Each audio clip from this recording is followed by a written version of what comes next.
Fifth Harmony alum. Man, remember Fifth Harmony? Work from Home, dog. Great track. You can still do it. Yeah, I mean, we have been for the last 2 years for a lot of people. Camila Cabello dropping her third album, Familia, which Mm, third solo album, I should say.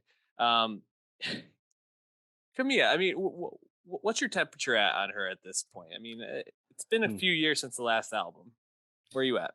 Right. And I think the thing was the second album, Romance, was a letdown after the first album. The first album, Camilla, was good, almost better than people expected.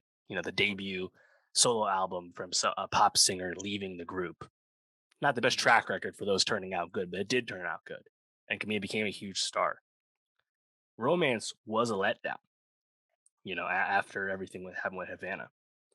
And my temperature declined after that point just because I was like, it's kind of playing it safe, kind of playing the hits, kind of doing the same thing you did last time, just to not as well effect. There were clear exceptions, like My Oh My with the Baby was awesome, but other than that, I really didn't like it too much. And Senorita, the biggest song of her career, the ninth most streamed song on Spotify, of course, featuring her ex Shawn Mendes.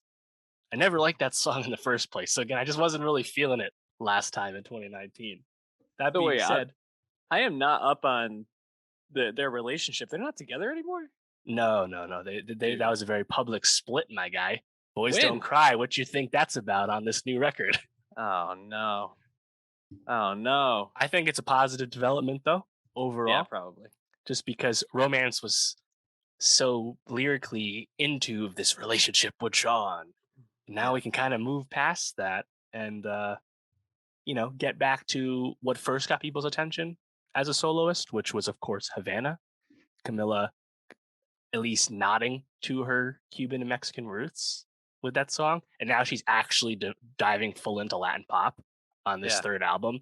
And I think it's clearly her most interesting record to date. It's not like an amazing album necessarily, but it's clearly her most interesting to this point, and it's obviously a positive development. Yeah, I think that this is a huge step forward for her and really exciting. I still, I think, like you alluded to, not a perfect album. I think there's still a lot of things I maybe didn't love, but overall, I just really loved her leaning into her Cuban roots and bringing in this Latin pop sound.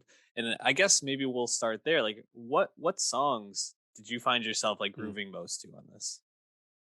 Yeah, well, I think there's some clear highlights just for the production choices, right? Like La Buena Vida, that's just like a mariachi song from the Hmm. production side of things. Background vocals, those male background vocals towards the end of the track, I thought really stood out.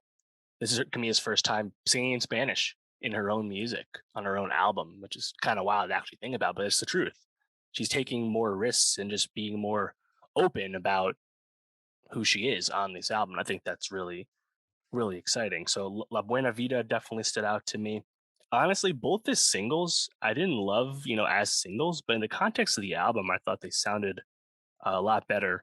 That would be Bam Bam with Ed Sheeran, which even though it still kind of has like the more like sanded edges that you expect from a song with Ed, it also kind of reminded me of like an In the Heights song. I don't know, like So that I didn't mind it.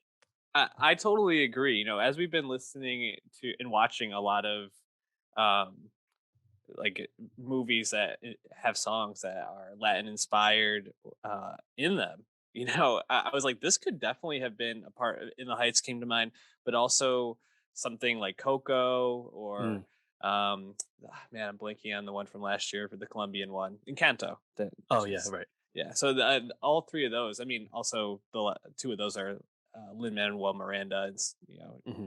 brain development. So, uh, Hmm. yeah, I agree though. I think Bam Bam sounded okay, and I didn't hate hearing Ed jump on. I was like, oh, they actually flow together pretty well. Right. Um, Psycho Freak with Willow. I actually hadn't listened to the album when I watched her on SNL.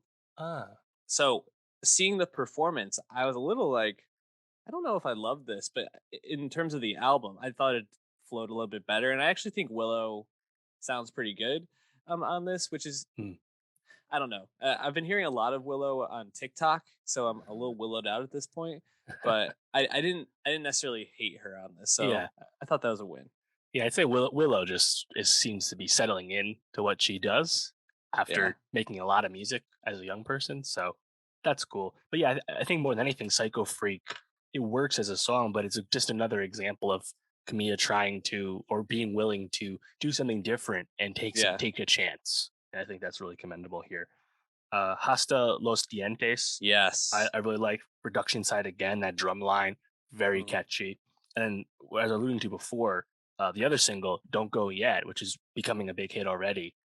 Um, chorus from Camille is like really catchy on that one. So I think like there's just a lot of like nice choices on here. I definitely am more. I gravitate more towards the more energetic stuff from her. Funny enough, "Quiet" I feel like is a more energetic song than the title would suggest. I think the catchiness of the hook, particularly when like the guitar kicks in, I really enjoyed that. There's like a little bit of like vocal layering of like her vocals on top of each other on the hook too.